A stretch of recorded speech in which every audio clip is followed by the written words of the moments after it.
সম্ভবত বাংলাদেশ স্বাধীন হবার পর এটাই প্রথম যে অখণ্ড ভারতের যেই ঐতিহ্যবাহী একটা প্রোগ্রাম হয়, মানে ভারত এই পাকিস্তান বিভাজনের আগে যে ভারতীয় উপমহাদেশ ছিল এরকম একটা প্রোগ্রাম ভারত প্রতি বছর করে থাকে, যেখানে পাকিস্তান, বাংলাদেশ, নেপাল, ভুটান, মিয়ানমার এই রাষ্ট্রগুলো সহ আরও যারা ছিল, মানে বিভাজনের আগে একসময় ভারতীয় উপমহাদেশ বলতে যে রাষ্ট্রগুলোকে বোঝানো হতো, আজকে তারা সবাই স্বাধীন, তারপরেও ভারত এই অখণ্ড ভারত হিসাবে নিজেদেরকে মানে এই রাষ্ট্রগুলোকে শক্তিশালী করার জন্য একটা মিটিং করেন বা প্রতি বছর একটা প্রোগ্রাম করেন। এবার বাংলাদেশ সেখানে যাচ্ছে না, পাকিস্তান যাচ্ছে। এখন এর মাঝখানে আমরা গতকালকে দেখলাম যে পাকিস্তানের জন্য মানে পাকিস্তানিদের জন্য ভিসার যে শর্তগুলো সহজ করা হয়েছে, আর এরপরে প্রথমবারের মতন এরা কারা বাংলাদেশে আসছে যাদেরকে দেখে ভারতের ঘুম অনেকটা হারাম। বিশেষ করে ভারতের যেই বিনিয়োগ এবং শিল্প গোষ্ঠীগুলো আছে যারা বাংলাদেশ থেকে বিলিয়নস অফ ডলার এই দেশের মাধ্যমে কামিয়ে নেন, তাদের জন্য মহা দুঃসংবাদ। কারণ একচেটিয়া খাওয়ার দিন শেষের দিকে চলছে। ইউনূস সরকার গত 53 বছরের সকল রেকর্ড ভেঙে এত দ্রুত 6 মাসের মধ্যে পাকিস্তানের সাথে যে সম্পর্কের মানে দামাডোল বাজাচ্ছেন, এতে ভারতের সাথে বাংলাদেশের সম্পর্কের জায়গাটাতে অনেকটা নেতিবাচক প্রভাব পড়বে বলে অনেকে মনে করেন। তবে সরকার মনে করছে উই ডোন্ট কেয়ার। আচ্ছা, কারা আসছে দেখেন।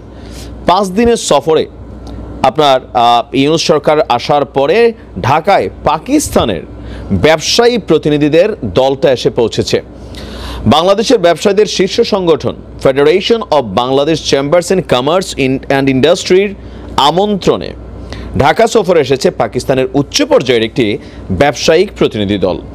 ঢাকার পাকিস্তান হাই কমিশনারের তথ্য বলছে যে ঢাকা এসেছে পাকিস্তানের ব্যবসায়ীদের একটি বড় প্রতিনিধি দল, আর তারা আপনার এখানে প্রায় 30 সদস্য মানে 30 জন যারা Pakistan chamber of commerce and industry, বুঝুন তো, chamber of commerce and industry হচ্ছে পৃথিবীর প্রত্যেকটি দেশে আছে, তারা ওই দেশের ব্যবসা বাণিজ্য সহ বৈদেশিক বিনিয়োগ প্লাস পাশাপাশি মানে অন্যান্য দেশের সাথে ব্যবসা বাণিজ্য, আমদানি রপ্তানি, ওই দেশের সরকারের সাথে কমিউনিকেশন, এই কোম্পানিগুলোর মাধ্যমে হয়ে থাকে, মানে এই সেকশনটার মাধ্যমে। তো পাকিস্তানের সেই সেকশনটাই বাংলাদেশে আসছেন 30 জন সদস্য, তারা 5 দিন আপনার ঢাকাতে থাকবেন। আর নেতৃত্বে আছেন FPCCI এর সভাপতি আতিফ ইকরাম শেখ। পাকিস্তানের ব্যবসায়ী প্রতিনিধি দলের ঢাকা সফরে দুই দেশের বাণিজ্য সংস্থার মধ্যে সমঝোতা স্মারক সই হতে পারে। বিশেষ করে চাল আমদানি নিয়ে আলোচনা হতে পারে। কে জানে বলছিল ভারতের থাকবে না, আর বাংলাদেশ থাকবে না, না খেয়ে মরবে। হ্যাঁ, দেখছো চালের বিকল্প কই থেকে আসে। টাকা থাকলে বাঘের চোখ মিলে, শত্রু মিত্রতে পরিণত হতে চায়। কারণ কি, বাংলাদেশের অর্থনীতি পাকিস্তানের থেকে 101 গুণ ভালো। আমরা যতই ঝামেলার মধ্যে থাকি, বাংলাদেশের টাকার মান পাকিস্তানের থেকে 4 গুণ বেটার। সম্ভবত এখনও পাকিস্তানে $1 মনে হয় 400-র কাছাকাছি পাকিস্তানি টাকায়।